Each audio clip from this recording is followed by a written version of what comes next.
আমি এর আগে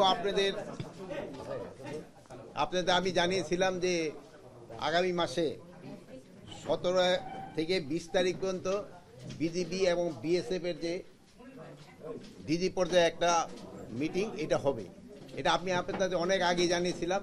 এই মিটিংটা একটু দেরিতে হচ্ছে, এটাও আমি আপনাদের অনেকে জানিয়েছিলাম। বাট আমাদের হয়তো আপনারা এখানে যান বা অনেক মিডিয়া আবার এই খবরটা ঠিক মতো প্রচার করে না, যেহেতু আপনারা অনেকেই জানেন যে কথাটা আমি অনেক আগেই বলছি। অনেক মিডিয়া এসে গেছে যে এটা নাকি আমরা কাউকে জানাই নেই।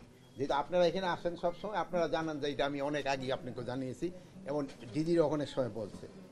এইটা ওই আমাদের আজকে যেই আলোচনাটা ছিল বা মিটিংটা যেটা ছিল, ওই মিটিংয়ের মেইন এটা ছিল হলো যে আমাদের যে এই 17 থেকে 20 পর্যন্ত যে একটা সম্মেলন হবে বিজিবি এবং ইসির ভিতরে, এটা মানে কি কি জিনিসগুলি আলোচনা হবে এবং আমাদের পজিশনটা কি হবে ওইটার ব্যাপারে।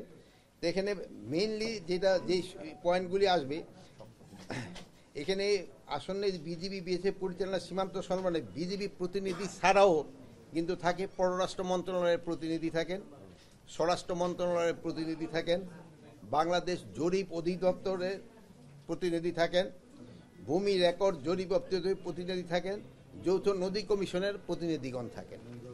যেমন এই জন্য এই মিটিংটার মধ্যে বিভিন্ন মন্ত্রণালয়ের জিনিসগুলিও কিন্তু আলোচনা হয়। তো এখানে মেইন আলোচনার ভিতর থাকবে যে বিএসএফ যে ভারতীয় নাগরিক এবং ভারতীয় দুষ্কারী কর্তৃক সীমান্ত হত্যা ও সীমান্ত নিরস্ত বাংলাদেশি নাগরিকদের উপর গুলি চালান আহত বন্ধ করা। যে জানেন যে ভারতীয় নাগরিকরা বিএসএফ এবং এবং অন্যান্য যারা যে আমাদের যে সীমান্তে যে হত্যা করছে, ওটা যেভাবে হোক তাদের বন্ধ করতে হবে। এটা কোনোভাবেই গ্রহণযোগ্য না, এটা ইন্টারন্যাশনালিও এবং যে কোনো জায়গায় হোক না। এটা অনেক সময় দেখা গেছে যে বিএসএফ কর্তৃক এবং তাদের যে দুষ্কৃতিকারীরা আমাদের বাংলাদেশি নাগরিক ধরে নিয়ে যায় বর্ডার থেকে কৃষিকাজ করার সময়। এটা যেভাবে হোক এটা যেন তারা না করে, এই জন্য তাকে বলা। তারপর 3 নম্বর ছিল ভারতীয় নাগরিকদের সীমানা লঙ্ঘন করে। অনেক সময় তারা সীমানা লঙ্ঘন করে অবৈধভাবে পারাপারের চেষ্টা করে, এই জিনিসটাগুলি যেন না হয়, এই ব্যাপারে আলোচনা হবে।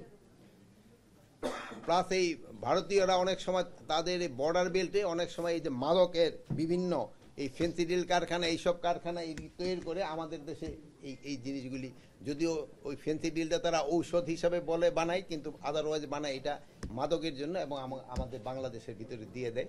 এইটার এই বিষয়গুলি নিয়ে আলোচনা হয়। প্লাস সীমান্তে 150 গজের ভিতরে অনেক সময় কতগুলি কাজ আছে যেটা করার নিয়ম নেই, ওইগুলি অনেক সময় তারা করতে চায়। আর কিছু কাজ আছে যেটা করতে হলে দোনো দেশের পারমিশন লাগে। ডেভেলপমেন্ট কাজ যদি করতে হয়, তো আমাদেরও হয়তো একটা, যেহেতু জানেন যে বর্ডারটা একেবারে মানে অনেকে ঘরের পাশ দা চলে গেছে, এইসব ক্ষেত্রে কিছু করতে হলে কিন্তু একজন আরেকজনের অনুমতি নিতে হয়। যেমন ধরেন হয়তো আমরা একটা মসজিদ করতে চাই, ওরা হয়তো একটা মন্দির করতে চায়, এগুলি একজন আরেকজনের অনুমতি নিয়ে করতে হয়। এইটা যেন অনুমতি নেওয়া করে, এই ব্যাপারে আলোচনা হবে। আর হলো আগরতলা দিয়ে জানে যে এই অনেক সময় খুব ওই যে ইন্ডাস্ট্রিয়াল বর্জ্যগুলি আছে বাংলাদেশে চলে আসে, বাংলাদেশের এই খালে এসে পানিগুলি একেবারে নষ্ট করে দেয়। ওখানে আমাদের সাথে একটা চুক্তি আছে, হলো ইটিপি আর একটা হলো এসটিপি। এখানে আমাদের একটু হয়তো আগে যারা চুক্তি করছে ওইটা ইটিপি অবলিগ এসটিপি দিয়ে দিছে, ওটার মধ্যে হওয়া উচিত ছিল শুধু ইটিপি রাখা, অথবা দোনোটাই ইটিপি এসটিপি দোনোটাই থাকতে হবে।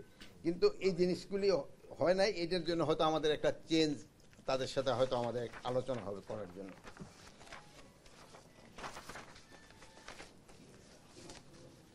আর তারপরে যে বাংলাদেশের যে নদী আছে, এই নদীগুলি পানিটা যেন সুষম বন্টন হয়, এটার ব্যাপারে আলোচনা হবে। এই পানি চুক্তি বাস্তবায়ন কীভাবে করা যায় এই ব্যাপারে আলোচনা করবে। প্লাস তো রিভার নদী কমিশন তো আলাদা বড় লেভেলও আছে, বাট এটা ছোটোখাটোগুলি আমাদের এখানেও আলোচনা হয়, বাট এর বড় লেভেলটা এখানে ওরকম আলোচনা হয় না। প্লাস ওই মুহুরিচরে একটা সমস্যা আছে, ফেনীর মুহুরিচরে ওই এলাকায় ওই বর্ডার পিলার স্থাপনের মাধ্যমে সীমানা নির্ধারণ করা, ওখানে একটু সমস্যা আছে, ওইটা নিয়েও একটু আলোচনা হবে। আর আরেকটা হলো সবচেয়ে বেশি এই ভারতীয় এই যে গণমাধ্যম যে মিথ্যা সংবাদ পরিবেশন করে এবং এটা কিভাবে তারা বন্ধ করতে পারে এই ব্যাপারেও আলোচনা হবে, যেহেতু আপনারা এই ব্যাপারে আপনারা নিজেরও খুব সোচ্চার এবং আমাদের জনগণও সোচ্চার, এবং এটা তাদের বলে দেওয়া যে এই জিনিসটা তারা কিভাবে বন্ধ করতে পারে।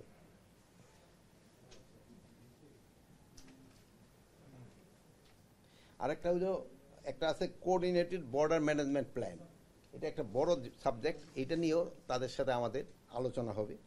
তারপরে হলো সবচেয়ে একটা কীভাবে দোনো দেশের সম্পর্ক আরও ভালো হয়, পারস্পরিক আস্থা বৃদ্ধি পায়, এগুলি ব্যাপারে আলোচনা হবে। আচ্ছা, কিন্তু ভারত থেকে তো মাননীয় উপদেষ্টা সবসময় বলা হচ্ছে এবং ওদের যে পররাষ্ট্র মন্ত্রণালয় থেকে যে ব্রিফ করে সাপ্তাহিক বলে যে আমরা সমঝোতার মাধ্যমেই আমরা এই যে কাঁটাতারের বেড়া নির্মাণ করছি, অতীতেও করছি, এখনো করছি, কিন্তু এই সমঝোতাটা কি এটা তো আসলে খোলাসা করা ওরাও বলে না, আমরাও কিছু বলি না। এখানে হলো কি সমঝোতার মাধ্যমে হচ্ছে, এখানে আপনারা জানেন এর আগে একবার বলছিলাম যে এই পর্যন্ত প্রায় তাদের সাথে 4টা চুক্তি হয়েছে। তো 2010 সালে যে একটা চুক্তি হয়েছে, ওই চুক্তিটার ভিতরেই একটুখানি বড় ধরনের একটু সমস্যা দেখা দিচ্ছে। ওই চুক্তি নিয়ে কিছুটা অসম চুক্তি আমরা সাইন করে ফেলছি।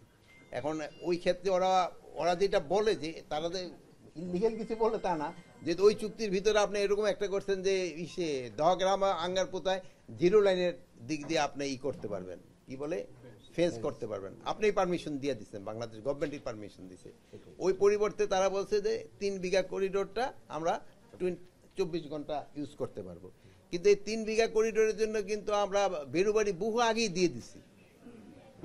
মানে এই চুক্তির একটা অসম হয়ে গেছে, এইটার সাথে এটার কোনো কানেকশন ছিল না। এই ধরেন এরকম 2-4টা অসম চুক্তি, মানে এগুলির জন্য তো আলোচনা। না, আমরা এইগুলি কেন তো বাতিল যেন করা হয়, এই জন্য তাদের আমরা বলবো, মানে একবার আমরা বাতিল করে দিলাম বলবো না, ওই জন্য আলোচনা হবে যে এই চুক্তিটা এইভাবে হয় নাই, এটা এইভাবে হওয়া দরকার ছিল। যেমন আমরা বললাম যে ওই একটা বললাম যে আমরা লিখে রাখছি ইটিপি অবলিক এসটিপি, এখন আমরা বলতেছি ইটিপি এন্ড এসটিপি দুটোটা থাকতে হবে। আর কিন্তু সেই সময় আমরা এইটা থাকতে পারে, এইটা অবলিক এটা থাকতে পারে, কিন্তু এখন দেখা যায় এই জিনিসটা ঠিক হয় নাই, যেহেতু ইটিপিতে যেভাবে পানি শোধন করে এসটিপিতে তো ওইভাবে শোধন করে আসতেছে না, মানে এই ধরনের। বাতিলের আহ্বান জানাবেন কিনা, বাতিলের আহ্বান জানাবেন কি? আর এই ব্যাপারে আমরা আমাদের এইগুলি পররাষ্ট্র মন্ত্রণালয়ের মাধ্যমে তাদের আগেও আমরা জানিয়ে দিই। এখন তো এটা স্যার ওই যে একটা রেলওয়ের একটা চুক্তি হতে পারে, আলোচনা হয়েছে যে তারা প্রায় আমাদের কুলাউড়া মানে আমাদের যে রেল স্টেশনটা আছে ওটা হলো বর্ডারের থেকে প্রায় 3 কিলোমিটার ভিতরে।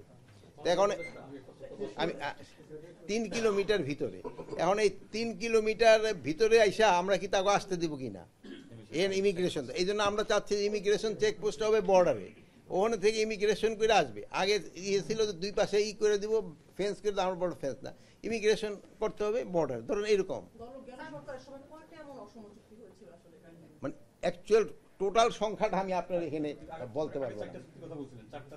4টা চুক্তি হলো আমাদের এই পর্যন্ত বাংলাদেশ পরে যে আঙ্গরপোতা দহগ্রাম নিয়ে এই পর্যন্ত 74-এ একটা হয়েছে, 75-এ একটা হয়েছে, 2011-এ একটা হয়েছে, 2011 এইটা হলো আঙ্গরপোতা দহগ্রাম। ওই একটা জিনিস কি দাঁড়ালো, আপনারা আলোচনা করছেন বৈঠকে কিছু চুক্তি, কিছু এগ্রিমেন্ট, কিছু চুক্তি, এটা বিভিন্ন ধরনের, কিছু এমওইউ, সো এইভাবে ফিগার বিভিন্ন মিনিস্ট্রির বিভিন্ন রকম, সব মিনিস্ট্রি থেকে নিয়ে কম্পাইল করতে হবে। আমি যে কথাটা বলতে চাচ্ছিলাম এটা হচ্ছে ভারতের তো আধিপত্যবাদী একটা মনোভাব, এই মনোভাবের কারণে প্রতিবেশী কোন দেশের সঙ্গে কোনো সম্পর্ক নেই, মানে এতদিন পর্যন্ত আমাদের একটা স্বামী স্ত্রীর সম্পর্কের মতো কথা বলা হতো। সেখানে স্যার একটা বড় বিষয় দাঁড়িয়েছে যে আমাদের যে অভিন্ন চুক্তি, যে অনেকগুলি চুক্তি আমাদের অভিন্ন, যেটা আমাদের স্বার্থ বিঘ্ন ঘটেছে। ঠিক একইভাবে ভারতের অনেক নাগরিক আমাদের দেশে চাকরি করতেছেন অবৈধভাবে, এবং সেকেন্ড রেমিটেন্স আন্ডার এখনো তারা আমাদের দেশ থেকে দ্বিতীয় সর্ববৃহৎ রেমিটেন্স যাচ্ছে। আপনি একটা কথা বলছেন 1 তারিখে অভিযান চালাবেন, সেক্ষেত্রে আমাদের এই ইয়াতে আলোচনা সভাতে কোনো এটার ক্ষেত্রে মানে যারা অবৈধভাবে বাংলাদেশে থাকতেছে, এটা আপনারা বলেন নিয়মটা হয়তো আপনারা জানেন, আপনার দেশে ভিসা দেওয়া হয় আপনি একটা কান্ট্রি থেকে ধরেন 100 দিনের বা 3 মাসের জন্য ভিসা নিলেন, আপনি যদি ওই একদিন বেশি ক্রস করেন, যাওয়ার সময় কিন্তু আপনি যাইতে দিবে, বাট একটা ফাইন দিয়ে দিতে হয়। এই ফাইনটা আমরা কিন্তু প্রথম অবস্থা 5 গুণ বাড়িয়েছে, যেখানে 200 টাকা ছিল ওখানে আমরা 1000 টাকা করেছি। আগে ছিল যে যত দিনে থাকেন যাওয়ার সময় আপনি 30,000 টাকা বুঝি ম্যাক্সিমাম দিতে, আমরা কিন্তু এটাও উঠাই দিছি যে যত হবে যত লাখ টাকা হবে অত দিতে হবে। এই জন্য কিন্তু আমাকে প্রায় এর আগের আমি স্টেট এখন কতদিনে আগে আমি দেখলাম প্রায় এই জন্য আমাকে প্রায় 10 কোটি টাকা বেশি সে আয় হয়েছিল। এবং এইতে আরেকটা ইন্ডিকেশন ছিল যে যারা এই ভিসা ছাড়া আছে আমাকে বাংলাদেশে তারা আস্তে আস্তে চলে যাচ্ছে। আর 31 তারিখ পর্যন্ত আমরা তাদের দিচ্ছি যে যারা প্রপার দিয়ে এই ফাইন দিয়ে চলে যেতে পারবে, তারপরে যদি তারা থাকে তাকে আইনানুগ ব্যবস্থা নেওয়া হবে। স্যার, আপনি বলছিলেন যে পারস্পরিক আস্থা বৃদ্ধি, আস্থায় যাওয়ার জন্য আসলে যে কোনো সম্পর্ক ধরে রাখার জন্য দুপক্ষকে ছাড় দিতে হয়, আপনারা কোনো ছাড় দেবেন কিনা? নাম্বার 1। আরেকটা প্রসঙ্গ আছে হিউম্যান রাইটস ওয়াচ, এরই মধ্যে একটার উপরে আমি একটা করে বুঝে একটার সাথে আর একটা দিলে আমার তো বয়স হয়ে গেছে, ওই অত থাকে না। এখানে হলো আস্থা বৃদ্ধি, খালি ওই ছাড় দিয়ে কিন্তু আস্থা বৃদ্ধি হয় না। আলোচনার মাধ্যমে একজন আরেকজনের একটা কনফিডেন্স বিল্ড হয়, যে একজনের সাথে আলোচনা করেও কিন্তু আস্থা হয়।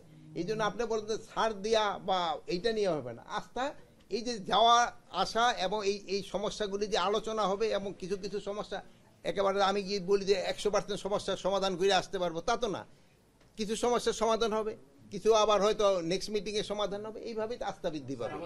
ছাড় দেওয়ার প্রশ্নে আছে স্যার আমার একটা প্রশ্ন, বলেন আপনি ওইটা এইটা এখানে না, এই বর্ডার নিয়ে আলাপ হচ্ছে। স্যার আমার একটা প্রশ্ন স্যার, সেটা হচ্ছে যে এখানে ডিজি মহোদয় আছেন, আমার বক্তব্য হচ্ছে স্যার ডিজির পক্ষ মানে আমাদের বিজিবির পক্ষ থেকে কি কি অসম চুক্তির বিষয়গুলো তালিকা নিশ্চয়ই আলোচনা হবে আগামী মিটিং এ। এখানে আমরা পররাষ্ট্র মন্ত্রণালয় আছে, ভূমি এইগুলি আমরা এখানে বিজিবির পক্ষ থেকে কি আলোচনা এখানে আমরা অনেকগুলি তাদের দিয়ে দিছি কি কি পয়েন্ট। সেক্টর আপনারা অসম চুক্তি থেকে এখানে আমরা অনেকগুলি ক্ষেত্রে যেমন এটা বললাম যে নদীর ক্ষেত্রে দিয়ে দিছি, মানে নদীর ক্ষেত্রে তো স্যার বিজিবি করবেন, এটা তো নদী কমিশন করবে না, এটা ক্ষেত্রে এখানে কিন্তু মেম্বার নদী আমাদের এখানে থাকে